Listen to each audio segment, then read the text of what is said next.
Okay, so how do we know when to cross things out and when not to cross things out, okay? And I'm going to show you this problem right here to kind of show you what I mean, alright? And so this problem right here, by the way, is taken from the College Board practice SAT test number 1, problem number 11, and this is the no calculator section, okay? And so let's just start reading the problem, alright? Well, before reading the problem, actually, we want to look at this equation right here, alright? Or these systems of equation, okay?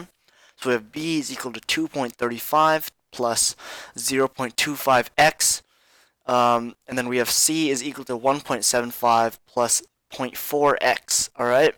So let's start reading the question now, alright?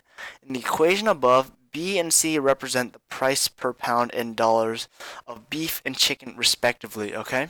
And so this is pretty important, right? They're giving us some variables. What do B and C mean? Well, they mean the price per pound of beef and chicken respectively, alright? So we definitely do not want to cross this out, alright?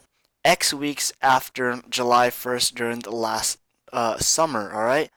Um, well, if we look at our answer choices, it just gives us dollar prices, right? So weeks after July 1st last summer, I don't think that really matters at all to us, all right? So we're going to go ahead, completely scribble it out, all right, guys? We don't want to just scratch it out, right? Because then we can still see it.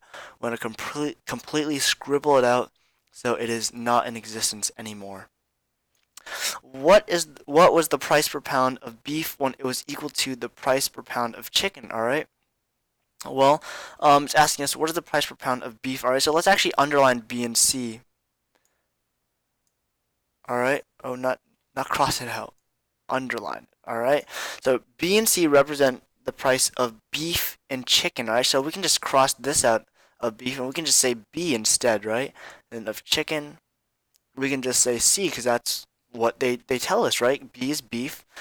We just crossed out beef and just replaced B, right? Because that's a little easier for us, right? When we're working with variables. And then chicken, we just crossed that out for C, all right? And so it's asking us basically when are B and C equal to each other, okay? And that's easy, right? We can just set up 2.35 plus 0.25 x is equal to 1.75 plus 0.4x, alright? You see what we did here, guys? All we did was set b, which is 2.35 plus 0.25x, and we just set that equal to c, which is 1.75 plus 0.4x, alright? And we did this by, crossing things out and underlining important parts of the problem, okay? And so all we got to do is solve for x, which is not a very hard task for us to do, right? Let's subtract 0.25x on both sides. Then we have 0.15x, and then we can subtract 1.75 on both sides. And what would that be? Let's do our little math right here. 25 subtracted by 1.75. We have 0. 13, 6, and then cross out 1. That's 0.6. Then 0.6x.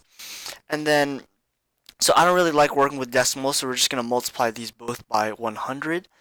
Or by 10, my bad. And so we have 6, oh, I wasn't wrong, 6 by 100. So 660 is equal to 15x, and then we divide 15 on both sides, and x is equal to 4.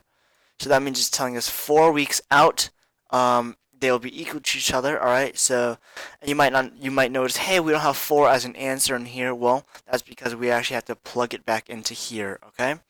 So 0.4x, we just plug in 4, so 0.4 times 4, 1.6, and then 1.6 plus 1.75. 1.75, so that'd be 5, 13. It'd be $3.35, okay? And you can always verify by plugging it into this top one as well. But we're just gonna say we know that is the answer, okay? And so in summary, what we really have to do, guys, is before we do any type of math, we have to look at this equation, we have to underline the important parts of the question, right? You can write that down in your notes. Underline the important parts of this problem, and then cross out unimportant parts of this problem, and then you start doing your math, okay? And so that's basically it, and I'll see you guys in the next strategy.